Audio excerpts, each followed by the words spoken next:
எல்லாத்துக்கும் வணக்கம். Welcome to post market ரிப்போர்ட்டுங்க. எப்போ போல ஓவரால் மார்க்கெட் கண்டிஷன்ஸ் டிஸ்கஸ் பண்ணிடலாம்.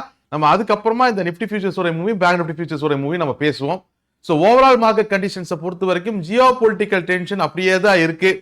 யுஎஸ்க்கும் ஈரானுக்கான இஷ்யூ, ஆக்சுவலா யுஎஸ் ஈரான் இஷ்யூ அந்த மாதிரி பேசுனது கரெக்டா இருக்காது. ட்ரம்ப்புக்கும் ஈரானுக்கான இஷ்யூ, ட்ரம்ப்புக்கும் கியூபாவுக்குமான எஸ்கலேஷனு, இந்த ட்ரம்ப்புக்குமே கிரீன்லாண்டை ஆக்குபை பண்றதுக்குமான எஸ்கலேஷனு, ஜியோ பொலிட்டிக்கல் டென்ஷன்ல எந்த விதமான குழப்பமோ அல்லது எந்த விதமான விஷயங்களும் கம்மியாகவே இல்லை, அப்படியே தான் மெயின்டைன் ஆகிட்டே இருக்கு.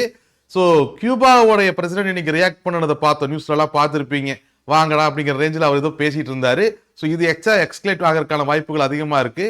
இன்னொரு பக்கம் டென்மார்க் கிரீன்லாந்து இஷ்யூல நேட்டோ நாடுகளுடைய ஹெல்ப்புகளை கேட்டு மூவ் பண்ணிட்டு இருக்காங்க, அது ஒரு பக்கம். ஸோ இதெல்லாமே ஜியோ பொலிட்டிக்கல் டென்ஷன் அப்படியே தான் இருக்கு, அதுல எந்த விதமான மாற்றம் இல்லை. நேத்தைக்கும் இன்னைக்கும் புதுசா எதுவும் டெவலப் பண்ணல ட்ரம்ப், அவ்வளவுதான் விஷயம். இது போக யுஎஸோட இன்ஃப்ளேஷன் நேற்று வந்து இன்ஃப்ளேஷன் எக்ஸ்பெக்ட் பண்ண மாதிரி அதே 2.7 தான். ஸோ அது ஒரு லைன் வித் எக்ஸ்பெக்டேஷன் தான். அதனால அந்த ஒரு பெரிய பாதிப்பு எதுவும் இல்லை யுஎஸை பொறுத்த வரைக்கும். ஸோ இதெல்லாம் இருக்கக்கூடிய டேட்டா. அது போக யுஎஸ்ல இன்னைக்கு சாயங்காலம் ரீட்டைல் சேல்ஸ் டேட்டா வரும், அதுவும் ஒரு இம்பார்ட்டன்டான ஒரு டேட்டா தான், அதை நம்ம வாட்ச் பண்ணணும். பெரிய அளவுக்கு மேஜர் சேஞ்சஸ் எதுவும் யூஎஸ் மார்க்கெட்டை சுற்றி இல்லை. பட் இன்னைக்கு முக்கியமாக 2 விஷயத்த நம்ம நோட் பண்ணணும் இங்கே. ஒன்று வந்து சைனாவுடைய டேட்டா, சைனாவுடைய ட்ரேட் டேட்டா வந்திருந்தது இல்லையா. சைனாவுடைய ட்ரேட் டேட்டாவை பொறுத்த வரைக்குமே 1.2 ட்ரில்லியன் சர்ப்ளஸ் அவங்க கிட்ட கையில் இருக்கு அப்படிங்கிறத தெளிவாக இன்னைக்கு சொல்லியிருந்தாங்க. 2025 அவங்களோட சர்ப்ளஸ் வந்து எவ்வளோ போயிருக்கு, 1.2 ட்ரில்லியன் போயிருக்கு. இத்தனைக்கும் ட்ரம்ப்போடைய டாரிஃப் இஷ்யூஸ் எல்லாம் தாண்டி.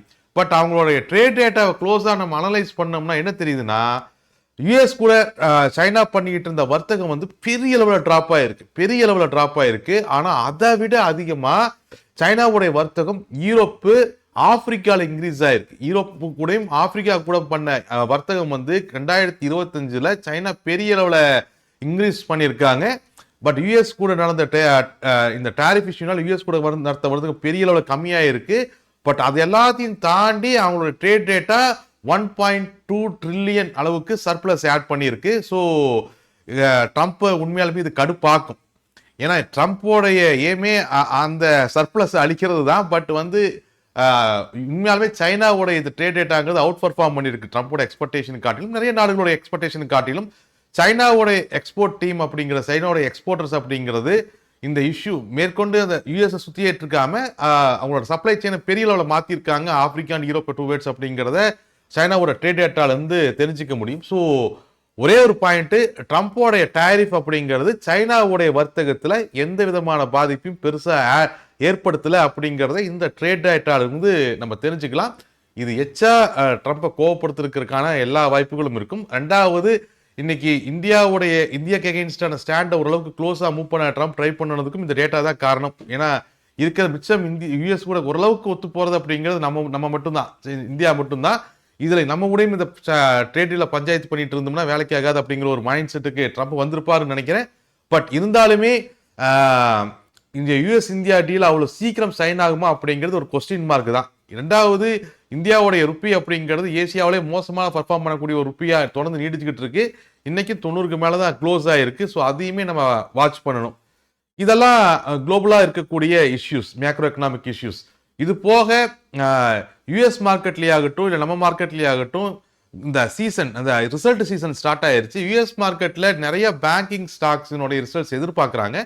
சப்போஸ் இது எல்லாமே நல்லா இருந்து யுஎஸ் மார்க்கெட்டோட பேங்கிங் ஸ்டாக்ஸோட ரிசல்ட்ஸ் நல்லா இல்லை அப்படிங்கிற பட்சத்தில் அது ஒரு ஃபியரை மார்க்கெட்டில் ஏற்படுத்தும். அது போக மட்டும் இல்லை, இந்தியாவிலையும் ரிசல்ட்ஸ் வர ஆரம்பிச்சிருக்கு.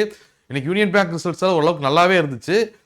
அது போக நம்ம நாளைக்கு மார்க்கெட் லீவ், அதை ஞாபகம் வச்சுக்கோங்க, நாளைக்கு மார்க்கெட் லீவு. பட் நாளைக்கு வந்து ஜியோ ஃபைனான்ஸோட ரிசல்ட்ஸ் வருது. ஜியோ ஃபைனான்ஸோட ரிசல்ட்டு, அப்புறம் இந்த ஏஞ்சலோனோட ரிசல்ட்டும் நாளைக்கு வருதுன்னு நினைக்கிறேன். இதெல்லாம் கொஞ்சம் பார்க்கணும். ஏஞ்சலோன் அவ்வளோ பெரிய முக்கியமான நிஃப்டி 50 கம்பெனிலாம் கிடையாது. பட் வந்து அவங்க டிமேட்ஸ் எவ்வளோ இன்க்ரீஸ் ஆகிருக்கு, அவங்களோட டேர்ன் ஓவரை பொறுத்து நிறைய ரீட்டைலர்ஸ் உள்ள இருக்காங்களா வெளியே போயிட்டாங்களாங்கிற கால்குலேஷன்ஸை நம்மளால் ஈஸியாக பர்ஃபார்ம் பண்ணிக்க முடியும். ஸோ ஏஞ்சலோட ரிசல்ட்ஸ் வருது. நாளைக்கு மார்க்கெட் லீவு. ஸோ நாளானிக்கு அப்படின்னு பார்த்தீங்கன்னா நாளானிக்கு ரிலையன்ஸ் இண்டஸ்ட்ரியோட ரிசல்ட்ஸ் வருது.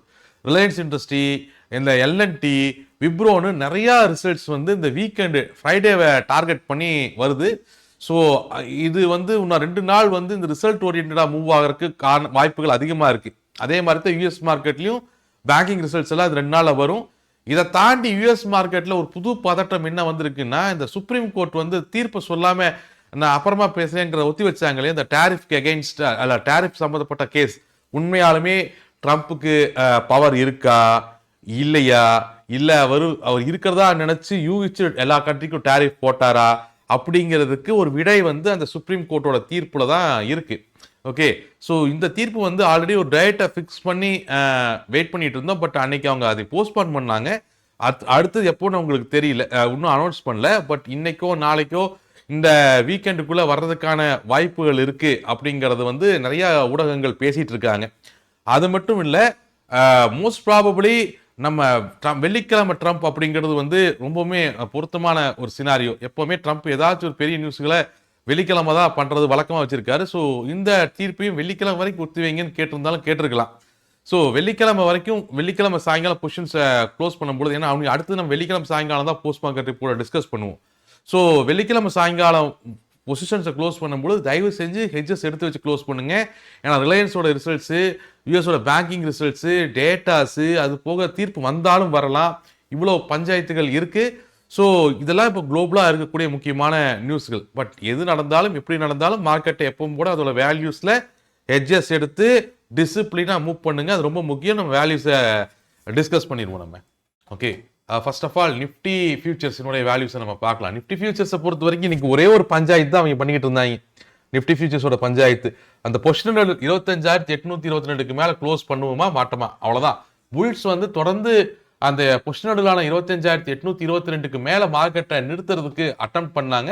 ஃபர்ஸ்ட் ஹாஃப்ல அதை டிஃபெண்ட் பண்ணி செகண்ட் ஹாஃப்ல பியர்ஸ் மார்க்கெட்டை கீழே கொண்டு வந்தாங்க. இவ்வளோதான் நிஃப்டி ஃபியூச்சர்ஸை பொறுத்த வரைக்கும் மூவ்.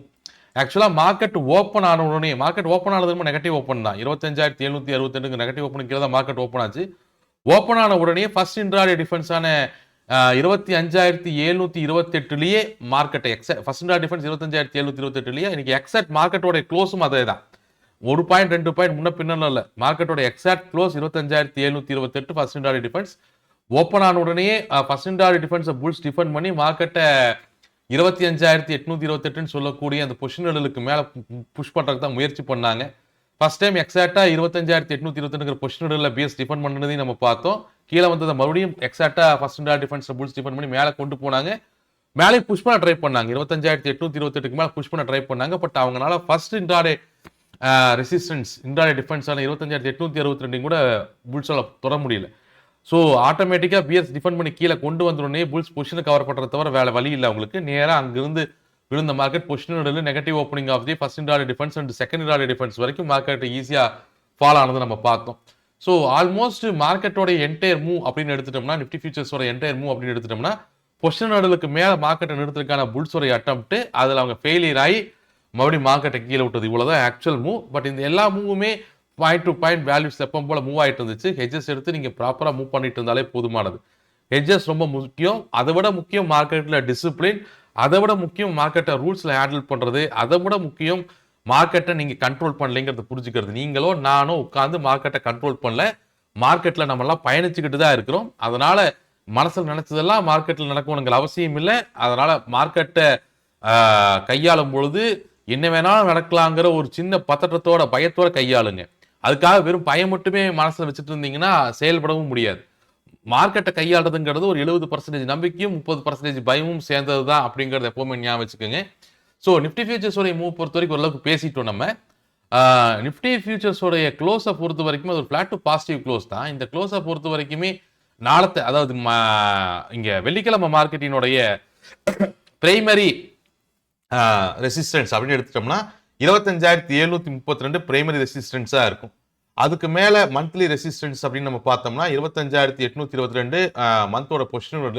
அதுக்கு மேலே 26,062 26,132 அடுத்தடுத்த மந்த்லி ரெசிஸ்டன்ஸ்.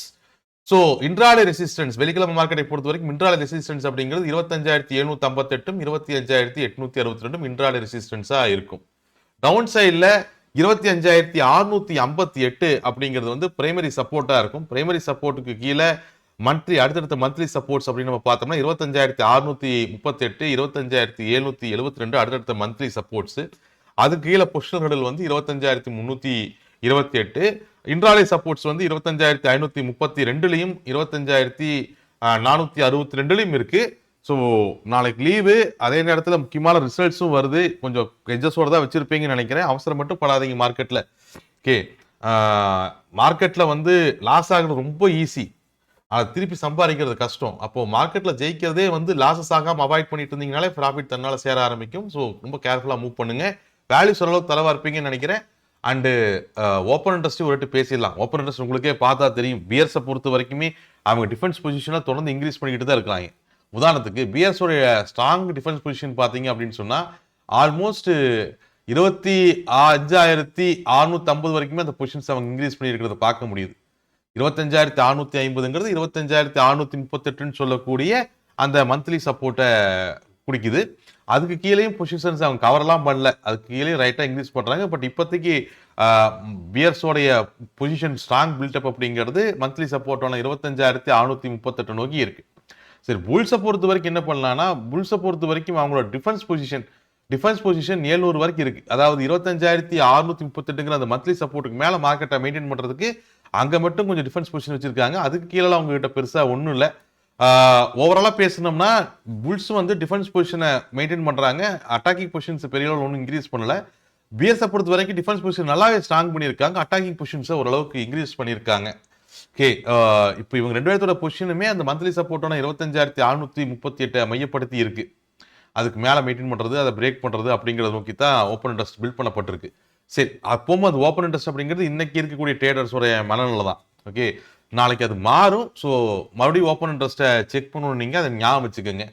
அதே மாதிரி பேங்க் நிஃப்டியோட மூவ் ஒன்றும் காம்ப்ளிகேட்டடான மூவ் இல்லை.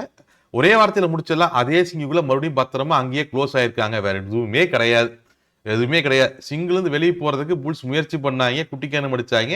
பிஎஸ் மறுபடியும் அதை டிஃபெண்ட் பண்ணி மறுபடியும் சிங்குக்குள்ளேயே க்ளோஸ் பண்ணியிருக்காங்க. இவ்வளோதான் ஓவரால் பேங்க் நிஃப்டியோடைய மூவ். பேங்க் நிஃப்டியோடைய மூவை பொறுத்த வரைக்குமே காலையில் பாசிட்டிவ் ஓப்பன் 59,828 பிரேக் பண்ணுறதுக்கான அட்டம்ப்ட். அப்புறம் சிங்கோடைய ஸ்டார்டிங் பாயிண்ட், பிஎஸ் சிங்கோட ஸ்டார்டிங் பாயிண்ட் 59,858 பிரேக் பண்ணுறதுக்கான அட்டம்ப்ட் தொடர்ந்து நடந்துகிட்டு இருந்துச்சு. ஒரு அட்டம்ப்ட்ல மேலே மார்க்கெட்டை புஷ் பண்ண ட்ரை பண்ணாங்க, ஒன்றும் பண்ண முடியல. ஆல்மோஸ்ட் புல்ஸு இன்னைக்கு நிஃப்டி மாதிரியே தான். பேங்க் நிஃப்டிலுமே புல்ஸ் என்ன பண்ணுனாங்க அப்படின்னு சொன்னா, அந்த கீ வேல்யூ 59,858 அந்த பிஎஸ் சிங்கோட ஸ்டார்டிங் பாயிண்ட்டுக்கு மேலே மார்க்கெட்டை நிறுத்துறதுக்கு கொண்டு போகிறதுக்கு முயற்சி பண்ணாங்க. பிஎஸ் டிஃபெண்ட் பண்ணி அதுக்கு கீழே க்ளோஸ் பண்ணியிருக்காங்க. இவ்வளோதான் ஒட்டுமொத்த மூவ்மே பேங்க் நிஃப்டி ஃபியூச்சர்ஸை பொறுத்த வரைக்கும். ஸ்டில் அதே சிங்குக்குள்ளே அப்படியே பத்திரமா இருக்கிறோம். பேங்க் நிஃப்டி ஆக்சுவலாக மூவ் ஆகிற மாதிரி நம்மளுக்கு தெரிஞ்சாலுமே ஆக்சுவலாக அது மூவ் ஆகவே இல்லை. 3 மாசமா ஏதோ ஒவ்வொரு மாசம் ஒரே சிங்குக்குள்ள உட்காந்து தூங்கி எந்திரிச்சு, அப்புறம் அந்த எக்ஸ்பிரி முடியும் போது டப்பால் அடுத்த சிங்குக்குள்ள போய் அங்கேயே தூங்கி எந்திரிச்சு, இப்படியே வாழ்க்கையை ஓடிட்டு இருக்கு பேங்க் நிஃப்டி. ஈவன் தோ வந்து இன்னைக்கே இந்த யூனியன் பேங்க் ஒரு ரிசல்ட்ஸ் ஓரளவுக்கு இருந்ததுனால அப்படியே ஓடிச்சு. ஓகே, தொடர்ந்து பேங்க் ரிசல்ட்ஸ் எல்லாம் எப்படி வருது அப்படிங்கிறத பார்க்கலாம் நம்ம. ஓகே, பேங்கிங் ரிசல்ட்ஸ் எல்லாம் எப்படி வருதுன்னு பார்க்கலாம். கோட்டக்கோடைய ஸ்பிளிட்டும் இன்னைக்கு இருந்தது அப்படிங்கிறது பேங்க் நிஃப்டி கொஞ்சம் அட்வான்டேஜாக இருந்துச்சு. கோட்டக்கோடைய ஸ்பிளிட் அப்படிங்கிறது, ஏன்னா ஸ்பிளிட் ஆனதுக்கு அப்புறம் என்ன ஆகும்னா, ரீட்டைலர்ஸ் பொறுத்த வரைக்கும் அந்த ப்ரைஸ் எது கரெக்டான ப்ரைஸ் அப்படிங்கிறது ஃபிக்ஸ் பண்ணல கொஞ்சம் குழப்பம் ஏற்படும், முன்ன பின்ன ஓடிக்கிட்டே இருக்கும். அது அந்த ஸ்டாக்ல அதிகமான வால்யூமை கிரியேட் பண்ணி விட்டுரும். சரி, எனிவே ரிசல்ட்ஸும் தொடர்ந்து இருக்கு அப்படிங்கிறத ஞாபகம் வச்சுக்கோங்க. பேங்க் நிஃப்டியோட ஓப்பன் இன்ட்ரெஸ்ட் ஒரு ரெட்டு நம்ம பேசிடலாம். ஓகே, சாரி, பேங்க் நிஃப்டியோட க்ளோஸை பொறுத்த வரைக்கும் அது ஃபிளாட் டு நெகட்டிவ் க்ளோஸ் தான். இந்த க்ளோஸை பொறுத்த வரைக்குமே பிரைமரி ரெசிஸ்டன்ஸ் அப்படின்னு நம்ம எடுத்துட்டோம்னா 59,832. அதுக்கு மேலே மந்த்லி ரெசிஸ்டன்ஸ், அடுத்தடுத்த மந்த்லி ரெசிஸ்டன்ஸ்னா 59,858, 60,132, 60,778 அடுத்தடுத்த மந்த்லி ரெசிஸ்டன்ஸ். அதே மாதிரி பிரைமரி சப்போர்ட் அப்படிங்கிறது 59,758. அதுக்கு அடுத்தடுத்த மந்த்லி சப்போர்ட்ஸ்ன்னு பார்த்தீங்கன்னா 59,228, 58,778 அண்ட் 58,132 அப்படிங்கிறது அடுத்தடுத்த மந்த்லி சப்போர்ட்ஸா இருக்கு பேங்க் நிஃப்டியை பொறுத்த வரைக்கும். இது போக பேங்க் நிஃப்டியோட ஓப்பன் இன்ட்ரெஸ்ட் அது எப்பவும் போல ஒன்றும் பெருசாக கிரியேட் ஆகல. ஆல்மோஸ்ட் ரெண்டு பேருமே பொசிஷன்ஸ் அதே மாதிரி தான் மெயிட் பண்ணுறாங்க. பட் டிஃபென்ஸ் பொசிஷன் வந்து புல்ஸ் கொஞ்சம் ஸ்ட்ராங்காக இன்க்ரீஸ் பண்ணியிருக்காங்க. பிஎஸ்ஐ பொறுத்த வரைக்கும் டிஃபென்ஸ் பொசிஷனுமே கொஞ்சம் கம்மி பண்ணியிருக்காங்க. பட் புல்ஸை பொறுத்த வரைக்கும் டிஃபென்ஸ் பொசிஷனும் ஓரளவுக்கு இன்க்ரீஸ் பண்ணி அதே இடத்துல மெயின்டைன் பண்ணுறாங்களா, லைட்டாக இன்க்ரீஸ் பண்ணியிருக்காங்கன்னு வச்சுக்கலாம். பட் இந்த பொசிஷனெல்லாம் சிங்க தாண்டி கொண்டு போகிறதுக்கெல்லாம் பத்தாது. ஓகே, மறுபடியும் நம்ம எதுக்கு திங்கக்கிழமை காலையில் வெள்ளிக்கிழமை காலையில் ஓப்பன் இன்ட்ரெஸ்ட்டை செக் பண்ணிக்கோங்க. பட் ஓவராலாக இந்த ஸ்விங்லேருந்து வெளியே வந்தால் தான் அடுத்த ஸ்விங்குள்ள போனால் தான் பேங்க் நிஃப்டியில் ஃப்ரெஷ் மூவ். அது வரைக்கும் ஃப்ரெஷ் மூவ் நடக்கிறதுக்கான வாய்ப்புகள் அப்படிங்கிறது கொஞ்சம் கம்மி தான். அதை மட்டும் ஞாபகம் வச்சு மூவ் பண்ணுங்க, எட்ஜஸ் எடுத்து மூவ் பண்ணிக்கோங்க. ஓகே, ஸோ ஓரளவுக்கு எல்லாமே பேசிட்டோன்னு நினைக்கிறேன். ஸோ பொங்கல் பண்டிகையை கொண்டாடுங்க. நாளைக்கு மார்க்கெட் லீவு, ஏதாவது எலெக்ஷனை முன்னிட்டு மார்க்கெட் லீவு. பொங்கலுக்கெல்லாம் எலெக்ஷனை முன்னிட்டு நாளைக்கு மார்க்கெட் லீவு, மும்பை எலெக்ஷனை முன்னிட்டு. பட் நம்மளுக்கு அது சௌரியமாக தான் போச்சு, பொங்கல் ஹாலிடே அதுவுமா. ஸோ மறுபடியும் வெள்ளிக்கிழமை போஸ்ட் மார்க்கெட் ரிப்போர்ட்டில் மீட் பண்ணுறேன். Thank you every one.